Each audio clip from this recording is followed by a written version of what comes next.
साले ने जीजा की हत्या कर दी। तो इस तरीके की घटनाओं के पीछे क्या मनोदशा होती है क्रिमिनल की? देखिए, क्रिमिनल जो एक्टिविटीज़ हैं उसमें क्रिमिनल के पीछे हत्या करने के तो उसके अपने इमीडिएटली कुछ रीजंस हो सकते हैं, लेकिन मैं मनोविज्ञान का डॉक्टर हूँ तो मनोवैज्ञानिक कारणों पे प्रकाश डालना चाहता हूँ कि जो क्रिमिनल्स होते हैं उनकी उनके कुछ पर्सनैलिटी ट्रेट्स होते हैं जो उनको क्रिमिनल बनने पर मजबूर करते हैं। ठीक है, वही कारण होता है कि सेम सिचुएशन में एक आदमी अपने गुस्से को दबा लेता है, दूसरा शाउट करता है, चिल्ला देता है, तीसरा लड़ाई झगड़ा कर लेता है और चौथा हत्या कर देता है। सिचुएशन एक है लेकिन उसमें रिएक्टिविटी अलग अलग है। चार लोग चार प्रकार की डिफरेंट पर्सनैलिटी से बने हुए हैं। ये जो इंसान की पर्सनैलिटी है वो उसके ब्रेन का सॉफ्टवेयर डिसाइड करता है कि हमारा जो ब्रेन है वो चल कैसे रहा है, उसी तरह हम डिफरेंट सिचुएशन में रिएक्ट करते हैं। तो जो क्रिमिनल्स होते हैं, एक बड़ी इंटरेस्टिंग रिसर्च हुई, उसमें उन्होंने देखा कि क्रिमिनल की पर्सनैलिटी क्या होती है। तो धनबाद में वहाँ की सेंट्रल जेल में करीब करीब 37 कैदियों को लेके रिसर्च की गई और देखा गया कि क्या इनमें ऐसे गुण हैं, क्या पर्सनैलिटी के लक्षण है जो नॉर्मल लोगों से अलग होते हैं। तो बड़ा इंटरेस्टिंग स्टडी थी ये। हमारे मनोविज्ञान का जो राष्ट्रीय संस्था है इंडियन साइकेट्रिक सोसाइटी के इंडियन जर्नल ऑफ साइकेट्री में ये प्रकाशित हुई थी। उन्होंने बताया रिसर्च में कि क्रिमिनल जो होता है वो बहुत ही इम्पल्सिव होता है, यानी कि उसे जो करना है अचानक कर जाएगा। वो सही और गलत के आकलन में नहीं जाता, वो तुरंत कर बैठता है। जो उसका मन कहता है करना चाहिए, जो उसे अच्छा लगा वो कर जाता है। नंबर एक, इम्पल्सिविटी। दूसरी है कि ये बहुत भावुक होते हैं, बहुत इमोशनल होते हैं। और हमेशा याद रखने की चीज़ है कि emotionality is inversely proportional to intelligence. यानी कि अगर जो आदमी जितना भावुक होगा वो सही निर्णय लेने में चूकेगा। तो ये भावुक बहुत होते हैं। तीसरा होता है कि ये बहुत ही बेबाक होते हैं, स्वच्छंद होते हैं, यानी स्पॉन्टेनिटी बहुत हाई होती है इनमें। जो भी इनको कहना होगा कह देंगे, बोलना होगा बोल देंगे। तो कई बार इमेज भी खराब हो जाती है। लेकिन एक चीज़ और बड़ी इंटरेस्टिंग पकड़ में आई इस रिसर्च में कि इनमें बुद्धिमत्ता में कमी नहीं होती है, बल्कि नॉर्मल लोगों के बराबर या उनसे थोड़ी ज़्यादा ही इंटेलिजेंस होती है। तो इंटेलिजेंस में कमी नहीं होती। अगर कोई कहता है कि बुद्धि में कमी है इसलिए क्रिमिनल बन गए, तो ऐसा नहीं है। एक और भी बहुत इंपॉर्टेंट फैक्टर मैं आप लोगों के प्रकाश में डालना चाहूँगा कि चाइल्डहुड से पहचाना जा सकता है। कैसे पहचाना जा सकता है?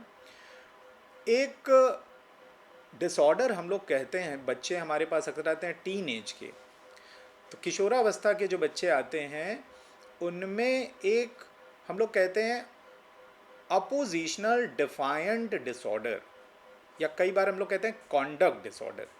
ऐसे बच्चे हमारे पास लाए जाते हैं इलाज के लिए, उनके माता पिता लाते हैं। क्यों लाते हैं? ऐसे बच्चे बहुत झगड़ालू प्रवृत्ति के होते हैं। घर में, स्कूल में, पास पड़ोस में इनकी इमेज बड़ी ख़राब होती है। इन्हें कहा जाता है ये बदमाश है, ये नियम नहीं मानता, ये स्कूल गोल कर देता है, स्कूल से भाग जाते हैं और बहुत जल्दी झगड़ा कर लेते हैं। साथ में ये बहुत जल्दी नशे की प्रवृत्ति की तरफ भी बहुत जल्दी कम एज में ही आ जाते हैं। तो ये काफ़ी इम्पॉर्टेंट वो ऐसे ट्रेड्स हैं जो कि हम कम एज में ही आइडेंटिफाई कर सकते हैं। अगर इस प्रकार के ट्रेड बच्चे में आ रहे हैं, इस प्रकार के लक्षण हमें दिख रहे हैं, तो हमें समझ में आना चाहिए कि फ्यूचर में इस प्रकार का बच्चा आपराधिक प्रवृत्ति की तरफ भी जा सकता है। समय रहते हम उसको बचा सकते हैं। तो ये जितने भी मैंने पर्सनैलिटी से जुड़े एस्पेक्ट बताए हैं, ये ही आगे चल के एक इंसान को आपराधिक घटना करने के लिए बाध्य कर देते हैं। चीज़ें उसके नियंत्रण में नहीं होती।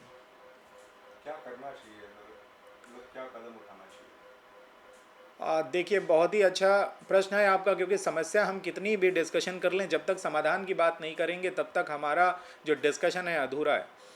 तो हमको ये समझ में आना चाहिए कि आज भी हम लोगों को अपने बच्चे की परवरिश के सिद्धांत सीखने बाकी हैं।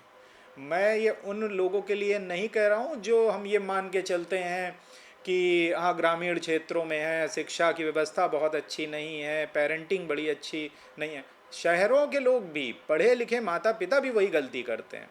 मान लीजिए बच्चे का पढ़ाई में इंटरेस्ट नहीं है, माता पिता पढ़े हुए हैं, बस उनका आकलन शुरू हो जाता है कि मेरा बच्चा बड़ा खराब है, तो वो बच्चे पे अनावश्यक दबाव डालते हैं, प्रेशर डालते हैं। बच्चे को बॉक्सर बनना था, बच्चे को कराटे सीखनी थी, बच्चे को स्पोर्ट्स में जाना था, लेकिन माता पिता के अनावश्यक प्रेशर से उन बच्चे की वो इच्छाएं दबी रह गई। कहीं ना कहीं ये एग्रेशन फिर लड़ाई झगड़ा करके निकलता है और धीरे धीरे हमारे ब्रेन को उसकी आदत पड़ती है।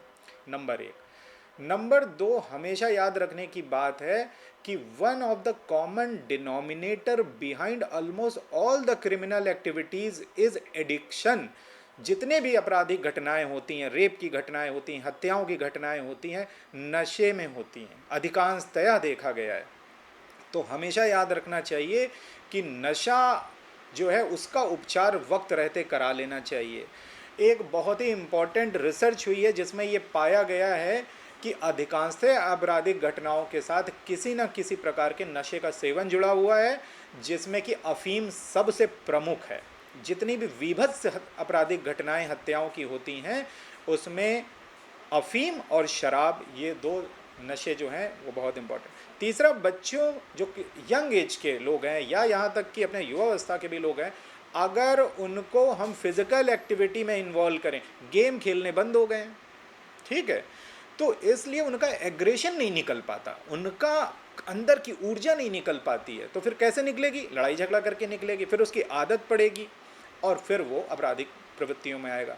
एक बड़ा सिंपल सा हम लोग अपनी क्लिनिकल प्रैक्टिस में टिप देते हैं कि हम देखते हैं अगर बच्चा 15 साल का है और बड़ा क्रोधी प्रवृत्ति का है, तो हम तो कहते हैं एक पंचिंग बॉक्स उसको उसके बर्थडे पे गिफ्ट करिए, पंच करना सिखाइए या बच्चे को रनिंग करना सिखाइए।